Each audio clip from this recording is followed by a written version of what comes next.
Olá, amigos do canal Investir Cada Vez Melhor. Gravo aqui o fechamento da semana concluída no dia 23 de setembro de 2022, onde eu considero que nós tivemos uma semana extremamente decisiva para os próximos dias, semanas e meses. Vem comigo.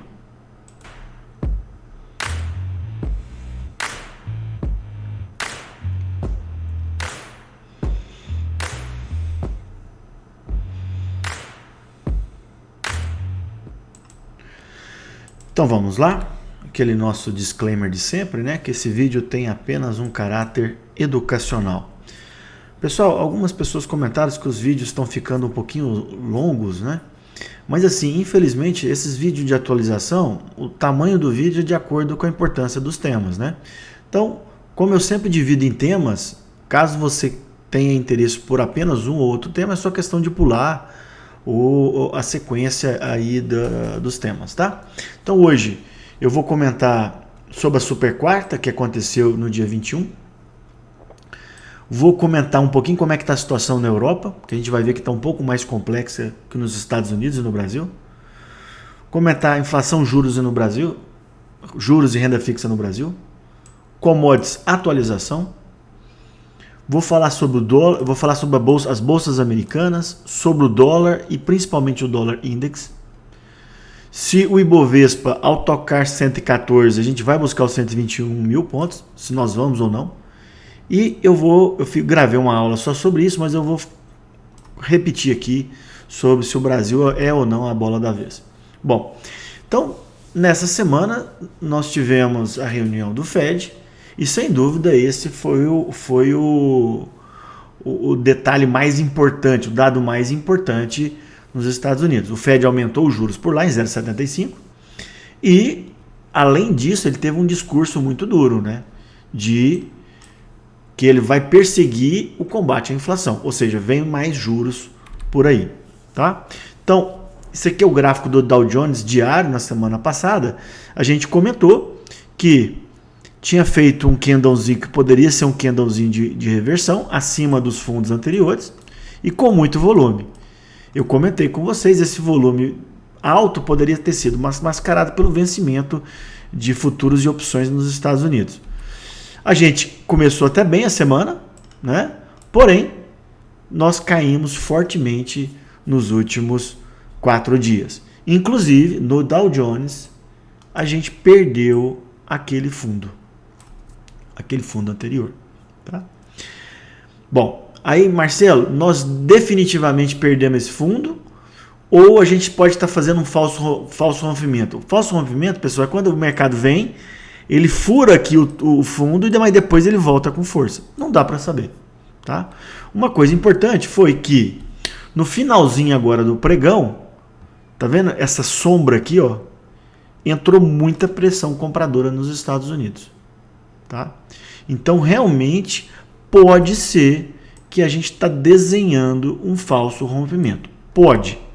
Mas a gente vai ver também que quando um ativo perde seu fundo, o mais provável seria novos fundos. Tá? Bom, gráfico semanal. Quem acompanha os vídeos do canal, eu comentei que esse aqui é o gráfico semanal do Dow Jones. Eu falava que essa região aqui de 29 a 30 mil pontos era extremamente importante, que é o topo antes da pandemia. Tá? Bom, por projeção de Fibonacci, o alvo dessa queda estaria em 27 mil. Se a gente continuar em queda, pois eu acabei de mostrar para vocês que pode ser que a gente tenha desenhado um fundo aí nesse último dia. Então, nessa guerra, né, de ursos e touros, infelizmente, né, a gente gosta sempre do mercado em alta, né? O urso está vencendo. E no mercado americano, desde janeiro, né?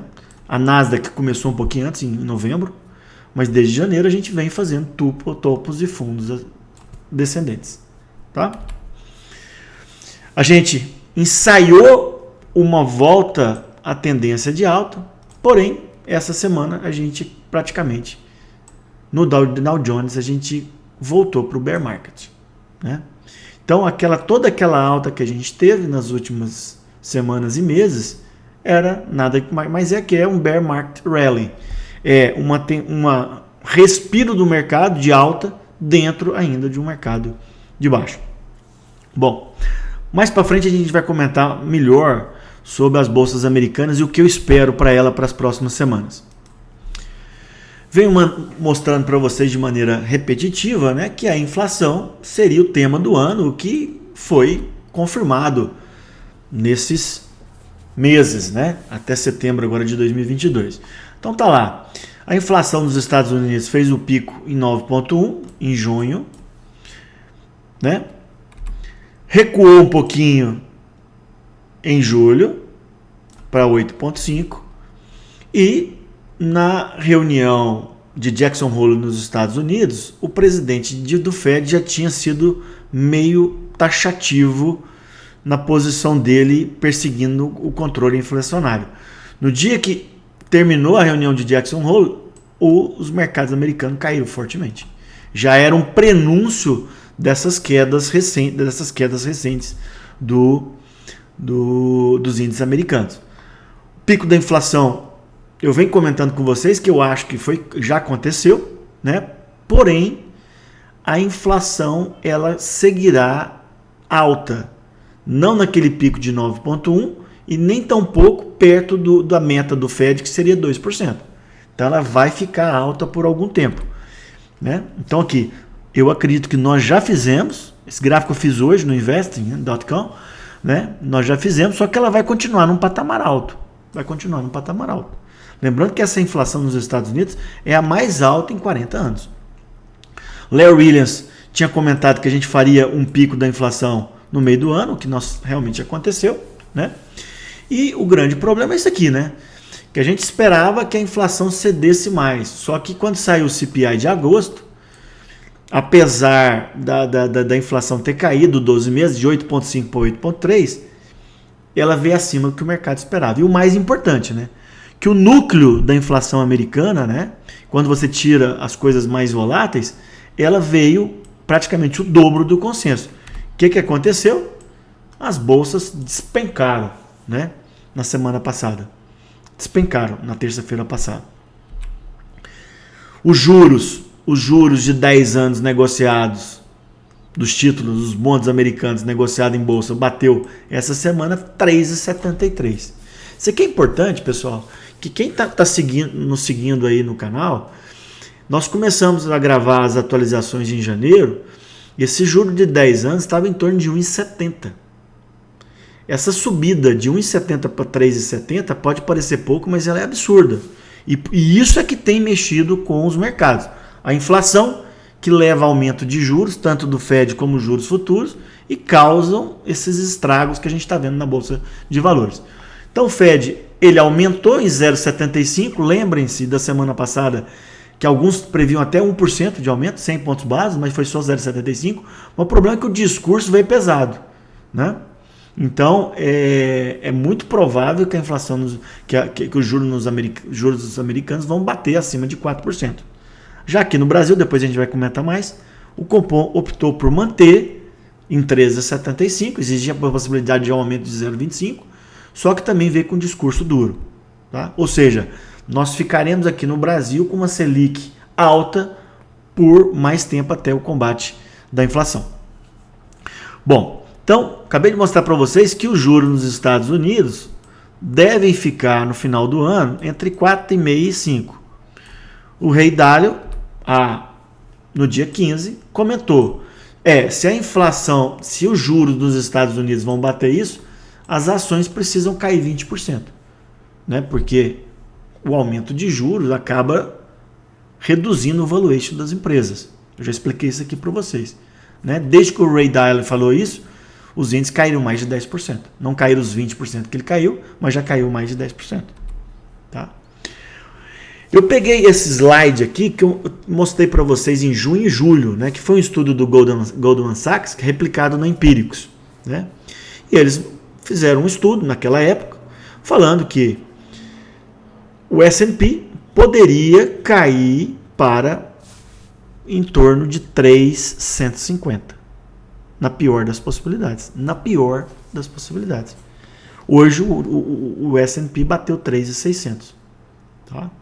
Então, assim, a gente vai ver que o S&P, ou melhor, os índices americanos têm espaço para caírem, só que nesse valor de 3.600 do S&P, eu já acho que já está interessante. Ah, Marcelo, mas vai cair mais. Então, espere um pouco mais. Eu, particularmente, acho que nesse nível já dá para a gente fazer umas comprinhas e eu vou comentar isso depois com vocês. Tá? O grande problema que o mercado está vendo é o seguinte: o Fed vai combater a inflação com a taxa de juros. Só que isso vai levar à recessão. Certo? Recessão, menor atividade econômica, vai aumentar o desemprego, queda no salário e prejudica as empresas, né? E aí acaba tendo um novo valuation. E é isso que a gente está vendo, né? O mercado já está vendo que a inflação está alta, mas já deu uma segurada, só que esses juros vai levar o mercado americano a uma possível recessão. Eu venho mostrando também de forma repetitiva, mostrando esse gráfico para vocês, para mostrar isso aqui. Quando o pessoal começou a falar em recessão em março desse ano, o Larry Williams já tinha colocado, né? Olha, a recessão ela vai acontecer quando o Fed subir o juro, parar e começar a recuar. E aqui, ó, nesse cinza que é a recessão. E assim foi nos últimos 30 anos. Os Fed sobe o juro, quando ele começa a recuar é que vem a recessão. Porque toda vez que a gente aumenta o juro para controlar a inflação, ele tem um efeito tardio. Então esse juro alto, ele vai começar a afetar a economia daqui a alguns meses. E por isso que a recessão chegando, ela vai acontecer em 2023. Se é que vai acontecer. Acontecendo, qual que é o grau dessa recessão? A gente não sabe. Tá? Bom, passemos então agora à situação na Europa. Bom, na Europa, a gente tem praticamente todos os mesmos problemas que eu comentei nos Estados Unidos, só que lá tem um agravante. O conflito no leste europeu está acontecendo na Europa, e esse conflito ele levou a uma crise energética sem precedentes na Europa, né? Porque o que aconteceu? Essa charge que eu peguei na internet, ela mostra muito bem, né? Arrumaram um monte de sanções contra a Rússia, né? Aí o que a Rússia fez? Começou a controlar o gás e o óleo para a Europa. E aí gerou a crise energética na Europa. Tá? Esse é o grande problema. E aí o que está acontecendo? Já está com limitação de gás para as indústrias na Europa. O inverno está chegando, a crise lá tende a piorar. Tá? Eu li recentemente, agora eu me esqueci quem colocou, que essa situação, o conflito no leste europeu, mas essa crise energética, existe a possibilidade de um acordo próximo da guerra entre a União Europeia e a Rússia, que seria bom para todo mundo, né? Para todo mundo, não só para a Europa como um todo, para a Ucrânia, para a Rússia, para o restante da Europa, mas para o mundo como um todo. Né? Só que isso era uma opinião, né? A gente não está falando que isso vai acontecer. Se isso acontecer, pessoal, né?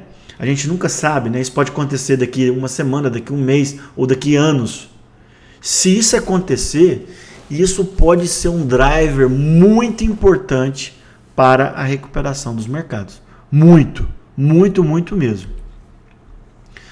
Olha a inflação na Europa, altíssima. O risco de recessão na Europa, segundo analistas, é maior que nos Estados Unidos. E aí o que aconteceu? O Banco Central Europeu demorou demais a subir os juros por lá. Né? Então, assim, lá está começando o aumento de juros. Nos Estados Unidos a gente está no meio do caminho. Aqui no Brasil a gente encerrou. Tá? E outro agravante da Europa é que, enquanto na Europa a carga tributária é pesadíssima, nos Estados Unidos ela é menos de 30%. Então, nos Estados Unidos, o governo como um todo ele tem uma maior manobra aí para arrecadação, para controle da inflação, controle de gastos. Né? Então, muitos analistas acreditam que a situação da Europa realmente é bem complexa. Bom, Passemos então a comentar a situação de inflação, juros e renda fixa aqui no Brasil. Então, finalmente saiu a decisão no dia 21 do Copom e optou-se pela manutenção em 13,75. Né? Só que o discurso foi duro, ou seja, aqui a gente está em 13,75, só que provavelmente a gente vai ficar num platô por mais tempo até controlar a inflação. Tá? Aqui no Brasil, eu venho comentando com vocês que a inflação já fez o pico lá atrás, né? E a gente teve deflação em julho, teve deflação em agosto. Isso, pessoal, muito pela limitação do ICMS nos combustíveis e na energia elétrica, aprovada no Congresso, e também pelo recuo das commodities que a gente vai falar em seguida. E alguns analistas prevê que a gente pode ter deflação também em setembro. Então seria um trimestre inteiro de deflação. Lembrando que o preço dos combustíveis e o preço da energia elétrica ela reflete em toda a cadeia produtiva. Então eu acredito fortemente que a inflação, apesar dela vai ficar num nível ainda mais alto do que a meta do Banco Central, que é em 5%, mas eu acho que o pior já passou. E é o que eu tenho mostrado aqui para vocês nesse gráfico. Né? Bom, hora de investir em renda fixa. Eu venho mostrando para vocês desde abril, maio, né? E quem aproveitou aquelas taxas daquela época está ganhando dinheiro, né? Porque a gente vai ver, vou mostrar para vocês através de números, que o melhor para investir na renda fixa já passou. Mas eu ainda vejo muita oportunidade ainda na renda fixa. Então tá lá. 11 de julho foi o pico praticamente dos juros futuros. Olha aqui. Tesouro pré-fixado 2029, taxa 13,24, o preço unitário 448. Um mês depois, a taxa caiu para 11,91 e aqui o título subiu 10%. Por que aconteceu isso, Marcelo? Porque os juros negociados na B3 caíram. Percebam, pessoal, que a precificação do Tesouro Direto não é pela Selic, e sim pelos juros futuros negociados na B3. Porém, os juros futuros negociados na B3 têm relação com a Selic. Só que a gente costuma colocar no jargão do mercado que os juros futuros eles andam na frente da Selic. Então, a gente está vendo que os juros já estão caindo. Isso é um indício que a Selic, em algum momento futuro, vai começar a cair. Então, tá lá. Queda de juro, aumento dos preços. Lembra? Mostrei o título 448. Os juros caíram, subiu para 488. Tá? Bom, já um mês depois, ficou um pouquinho abaixo, mais ou menos no 0 a 0. Né? Subiu aqui um pouquinho o preço unitário. Uma semana depois, subiu um pouquinho a taxa de juro, voltou a recuar o preço unitário. Por que aconteceu, pessoal? Porque os juros subiram e aí o preço cai. Lembra que ele chegou a 503, tá? Bom, Marcelo, e essa semana? Essa semana, peguei ontem, os juros caíram, o preço voltou a subir 507. Por quê? Porque os juros caíram nessa semana, tá? Então, pessoal, quem não entrou ainda nos títulos pré-fixados vinculados à inflação, tem que aproveitar os momentos de estresse, como foi o dia de hoje, para comprar título. Vai comprando aos poucos, né? Assistam a aula sobre Tesouro Direto, sobre renda fixa, que eu já coloquei no canal. E lembrar, né, pessoal? Lembrar aqui, ó, os juros futuros de 2029, eles bateram 13,60. Hoje nós estamos falando em 11. E é muito provável que no futuro vai ser negociada 10, 9, 8. A gente não sabe quando, tá? Mas em algum momento isso vai acontecer, porque a inflação está sendo controlada. Essa aula ficou bem legal, assistam. Bom, vamos falar agora sobre a atualização das commodities. Bom, então vamos lá. Semana passada eu comentei com vocês que o ouro tinha perdido o suporte de 1.700 que era um suporte muito importante, eu comentei com vocês, e essa semana voltou a cair, tá? Isso aqui, pessoal, é um fato interessante.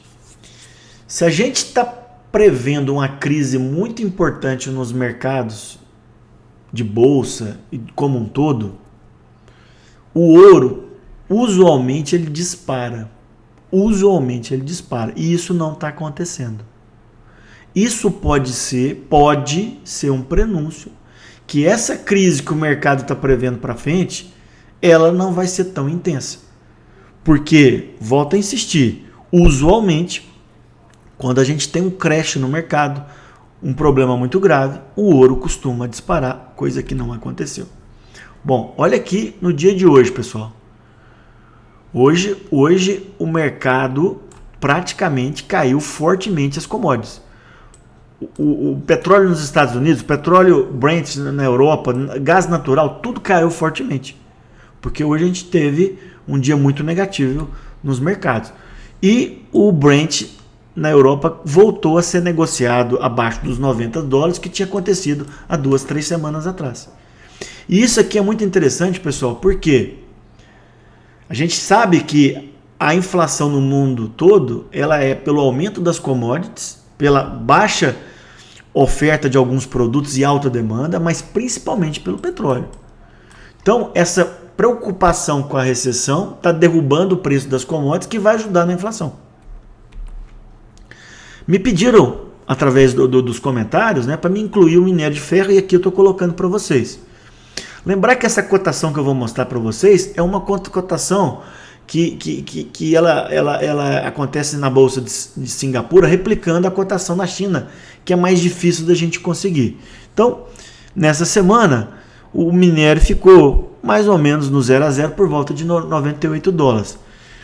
É importante lembrar, pessoal, que ali, meados de 2021, o minério bateu quase $220. Quase $220, né? Então a gente está assim, a gente não está tão barato lá, né?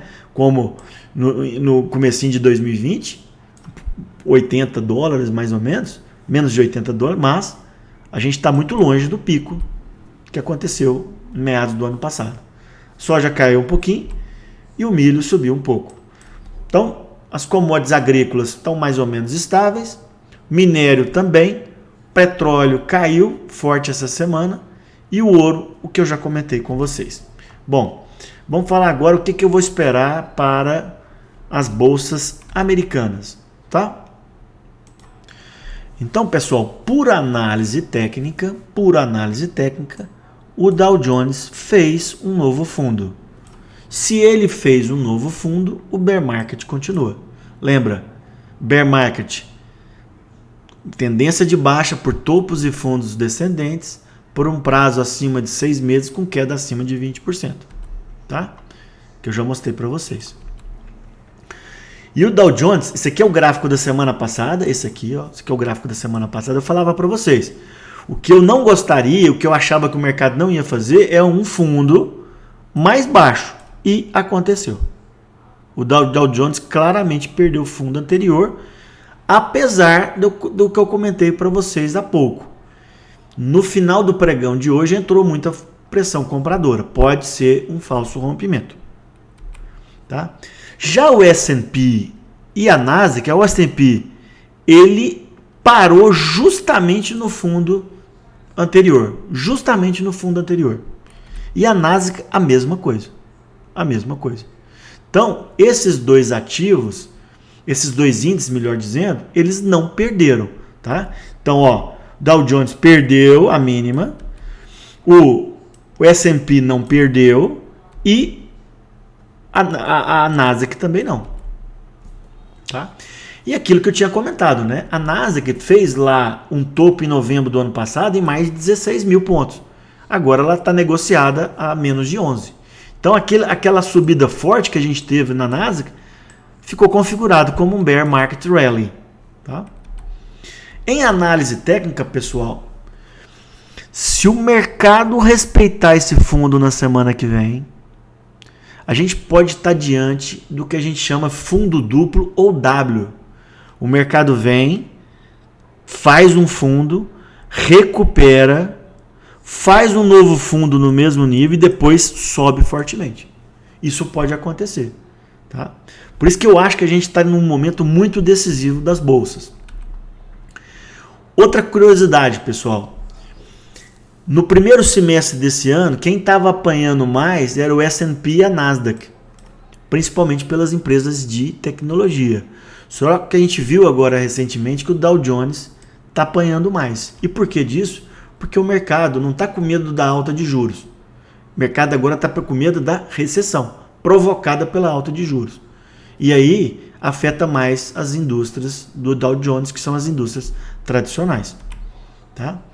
Bom, Léo Williams comentou que os índices americanos tinham feito fundo do ano em junho. A gente teve aquela bela recuperação, só que agora, acabei de mostrar para vocês, que as bolsas podem estar fazendo novos fundos. E o que o Larry Williams estava errado, poderia estar errado. Né? Previsões podem ou não acontecer. Outra coisa que o Larry Williams não falou, que ele falou assim, olha, pela previsão dele, comecinho de setembro a gente teria um fundo, que não aconteceu. Mais uma previsão, essa não dá para saber ainda, que a gente tem mais 3 meses. Ele comentou que provavelmente o S&P terminaria mais alto do que 2021, ou seja, acima de 4.800 pontos. Isso só vai acontecer se a gente fizer aquele W que eu acabei de comentar com vocês. Tá? Então, o que o Larry Williams tenta é fazer previsão. Isso pode ou não estar certo, a gente tem que usar sempre com parcimônia. Esquecer os vieses, né? Especialmente o viés político, e a gente tem que basear em fatos. O que é fato que a gente tem? É que a gente tem alta de juros, a gente tem a inflação ainda alta e os mercados estão caindo. Essa é a realidade. Tá? Bom, em maio, junho, eu comentava que eu via mais oportunidade do que armadilha no mercado. E isso foi concretizado, né? Que a bolsa subiu de junho para cá. Porém, com a queda agora, nós fizemos um novo fundo, um fundo no mesmo nível. E aí, Marcelo, se você vê oportunidade de novo, eu vejo alguma oportunidade no mercado americano. Inclusive, eu até comprei, fiz algumas comprinhas hoje lá fora, tá? Mas ainda vejo com o mercado com parcimônia. Por quê? Sem dúvida, o mercado americano perdeu força. Então, eu não vou... 3.600 eu acho um bom ponto de compra, beleza. Só que se ele for a 3.400, 3.200, melhor. Por isso que a gente tem que comprar aos poucos, tá? E não tem jeito, pessoal. Investir é isso mesmo, é sempre com dúvida. A gente não tem certeza que vai acontecer na semana que vem. Isso é batata, não tem como. A gente tem que ir acompanhando o mercado no dia a dia e tomando as nossas decisões. Algumas serão corretas, outras não. Então, curto prazo, qual que é a minha mensagem para o mercado americano? Muito desafiador. Muito desafiador. Tá? Longo prazo, que eu acabei de falar para você. Acabei de comprar um pouquinho mais, sem exagero, selecionando os melhores ativos, ou tentando fazer isso, e não zerei meu caixa, ainda tem caixa. Caiu mais semana que vem nas duas, vou lá e compro mais. Tá? Bom, agora vamos comentar agora sobre o dólar. Teve um movimento importante. Bom, então dólar no Brasil, ele está travado, né, naquele range que eu tenho comentado para vocês, entre 5 e 5,50. Eu sempre falo para vocês, ficou próximo aqui de 5, 10, 5 reais, compra. O dólar essa semana foi a 5,26. Tá? Foi lá 5,50. Para mim, tá mais para venda do dólar. Tá? O importante é o seguinte, pessoal. O dólar agora, se as bolsas americanas continuarem caindo, o dólar vai ficar forte. E como a gente tem as eleições presidenciais chegando aí, o dólar é um hedge natural. Então o dólar, antes das eleições e antes das bolsas americanas retomarem para alta, eu ainda continuo vendo o dólar para cima no Brasil. E olha, pessoal, que o dólar no Brasil está segurando bem, porque o dólar frente a outras moedas, ele está muito forte. Tá? Olha aqui o dólar index, que é uma dólar quanto uma cesta de moedas. Ele bateu 112. Pessoal, quando eu comentei no janeiro nas atualizações, O dólar estava cotado a pouco mais de 95, o dólar index. Agora ele está 112. E eu comentei com vocês, aqui é uma coisa que nós acertamos. Superado esse pico aqui de 104, o próximo alvo é 120. Nós não estamos longe. Parecia loucura quando eu comentei isso lá atrás, mas não é. Tá? O dólar no mundo está muito forte.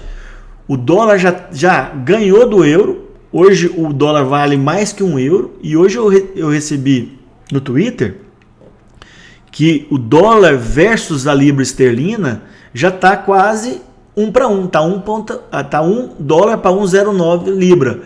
Se a gente pensar que alguns meses, até um ano e pouquinho atrás, estava 1,49. A libra valia muito mais. Tá? Então assim, dólar muito forte no mundo. Felizmente para nós, aqui no Brasil, o dólar ele está alto, mas se a gente não tivesse com a casa arrumada economicamente, a gente poderia estar com esse dólar acima de 6 tranquilamente. Tá? Vem mostrando isso aqui para vocês, pessoal. Tem essa aula de dólar bem legal que eu atualizei recentemente no canal. Fatores para alta do dólar aqui no Brasil. O aumento de juros dos Estados Unidos que está acontecendo, o aumento do dólar índice, cenário político fiscal. Esses fatores para queda aqui, ó, eles vão voltar a agir se o mercado americano voltar a subir, o dólar lá recuar e passar das eleições aqui no Brasil. Tá? Bom, e aí? Ibovespa, vamos por 121 mil pontos ou não? Vou mostrar para vocês. Bom, sem dúvida, pessoal, o viés recente da Bolsa Brasileira é de alta. É notório que a Bolsa tá mais firme do que os mercados americanos. Só que a tendência secundária, que é a mais importante, que ela é baseada no gráfico semanal e ela avalia meses, a gente precisa superar os 114 mil pontos para a gente voltar para a tendência de alta no gráfico semanal, que seria a tendência secundária. Hoje, por exemplo, eu achava que a gente ia romper pelo movimento de ontem. Só que, como o mercado lá fora caiu fortemente, aqui também caiu. E, obviamente, as eleições no Brasil estão entrando no clímax, né? Semana que vem a gente vai ter o primeiro turno. Então, semana passada, eu comentava que a gente estava travado aqui entre 108 e 114. Se rompesse para cá, a gente ia buscar os 102, 104 mil. E se a gente voltasse para cá e superasse os 114, a gente ia embora. O que aconteceu? O mercado subiu fortemente na segunda, na terça, quarta ficou no 0 a 0. Ontem subiu fortemente. Eu falei, hoje nós vamos... Seria hoje nós vamos subir. Só que o mercado caiu. Tá? O mercado caiu e com baixo volume financeiro. Quando ele cai com baixo volume financeiro, isso indica um movimento errático. Caiu pelo movimento lá fora. Tá? Outra coisa, a gente vai ver que isso aqui é um movimento que eu peguei no meio da tarde. Olha o que aconteceu no finalzinho do pregão. Entrou pressão compradora no finalzinho. Olha o gráfico de 60 minutos que eu peguei para vocês do Ibovespa hoje. Cada barra dessa aqui é 60 minutos. O Ibovespa caiu, chegou no finalzinho, ele subiu e fez o maior volume financeiro.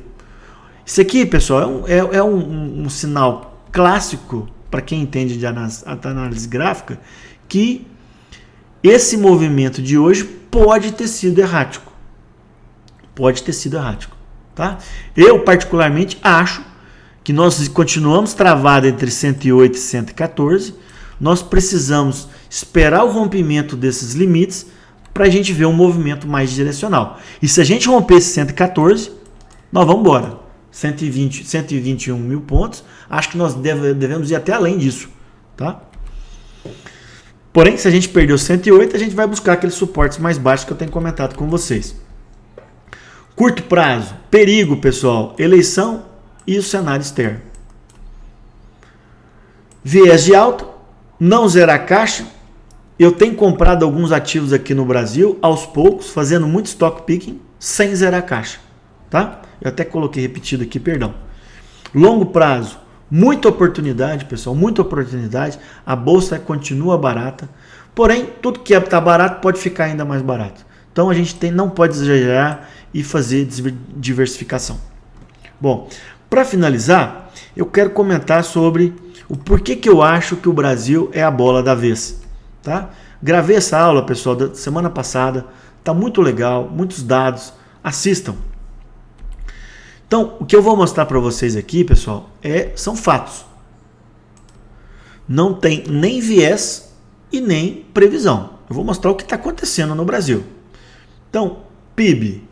A previsão do PIB no Brasil no começo do ano era próximo de zero. Nós já estamos 2,5% e tem alguns bancos já acreditando a quase 3%. Tá?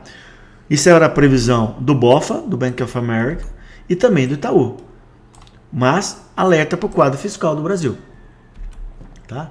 Taxa de desemprego. Pessoal, a gente bateu quase 15%, a gente está em 9,1%. Isso é muito significativo. Pico da inflação, eu mostrei lá na atualização. Nós já fizemos. Taxa de juro. Enquanto a Europa está começando a subir o juro, nós já subimos. E nós vamos ficar aqui por algum tempo para depois cair. Então nós estamos avançados no ciclo de juros. Outra coisa importante. A arrecadação federal está em alta. Então, a relação PIB, a dívida bruta PIB, pessoal, alguns analistas previam para o final de 2022 quase 100%. Nós estamos em torno de 80%. Então, apesar do Brasil ainda precisar de reformas para o ano que vem, futuro presidente, nós estamos numa situação fiscal, comparada a outros países, muito interessante. E a gente não tem crise energética, né, pessoal? Coisa que a Europa vai ter agora, no último trimestre, a gente não tem. Pela riqueza de produção de energia que no Brasil, seja eólica, hidrelétrica, assim vai. Venho mostrando para vocês essa relação entre commodity e tech, né? Perceba que a última grande alta do Ibovespa foi quando, entre 2003 e 2008, as commodities explodiram e o Brasil subiu fortemente. Na última década, o que aconteceu? As techs subiram muito, as commodities não subiram. E o Ibovespa foi muito mal. Né? Então aqui, ó, Dow Jones, da crise de 2008 para cá, subiu mais de 400%. E o Ibovespa subiu pouco mais de 50%. Isso vem mostrando, pessoal, desempenho recente. Ó, os últimos 15 anos, S&P subiu 200%, Dow Jones 200%. O EWZ, que é um ETF Brasil negociado em Nova York, não subiu nada. Nós ficamos para trás. E aí, no desempenho mais recente, pessoal, o Ibovespa começou a ter um desempenho melhor. Olha aqui, deixa eu só arrumar isso aqui. Então, olha aqui. Estou pegando agora, mostrando para vocês o desempenho de um ano. O Ibovespa caiu 4%, o EWZ 13% e o S&P 14%. Esse gráfico da semana passada pode ter uma oscilação. Mas o mais importante é o seguinte, o Ibovespa tem caído menos recentemente. E 6 meses, Marcelo, o Ibovespa caiu 1,55%, o S&P mais de 11%. E por que, Marcelo, que o EWZ caiu mais? Por causa da cotação do dólar, né? A gente viu que o dólar aqui no Brasil segurou um pouquinho. E o EWZ é cotado em dólar. Marcelo, e no último mês? Enquanto o S&P caiu 10%, pessoal, meados de agosto a meados de setembro, o Ibovespa caiu só 4%. Então é muito claro que a gente está tendo um desempenho melhor da Bolsa Brasileira em relação às bolsas americanas. Outra coisa importante. Olha aqui. A Bolsa Brasileira, pessoal, do finalzinho da eleição de 2002 até 2008, a Bolsa subiu 800%. 800%.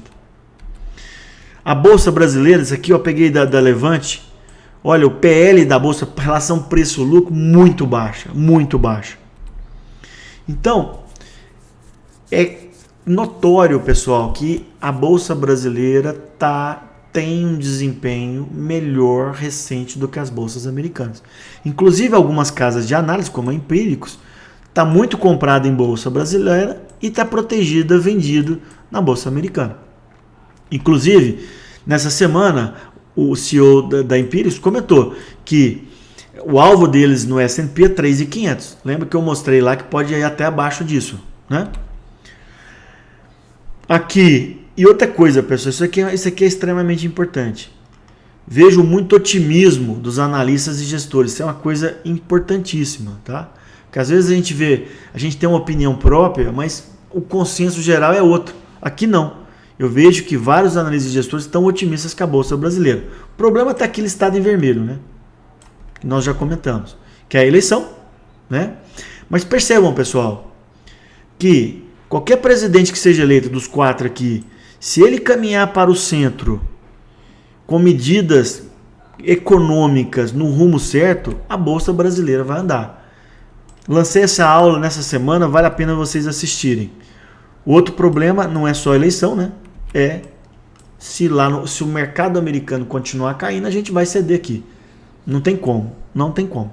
Apesar de a gente estar tendo um desempenho melhor, se lá cair fortemente, a gente vai cair também. Resumo, pessoal, um momento muito favorável ao Brasil, especialmente no pós-eleição, se o próximo governo tiver compromisso fiscal. Lembrem, pessoal, da diferença de ciclo americano, das bolsas americanas e brasileiras. Lá subiu fortemente nos últimos 12 anos, aqui não. Ciclo econômico, nós estamos num estágio muito mais avançado do que eles. E da relação tech-commodities. As commodities cederam recentemente, mas elas continuam altas e muitos analistas acreditam que isso vai continuar. Pessoal, foi um pouquinho além do que eu previa, mas de novo um vídeo acima de 40 minutos, mas eu tinha muita coisa para falar. Peço para vocês que compartilhem o vídeo, que dêem um like, e a mensagem final desse vídeo é isso, pessoal. Não tentem prever o futuro, acompanhem os fatos que aconteceram.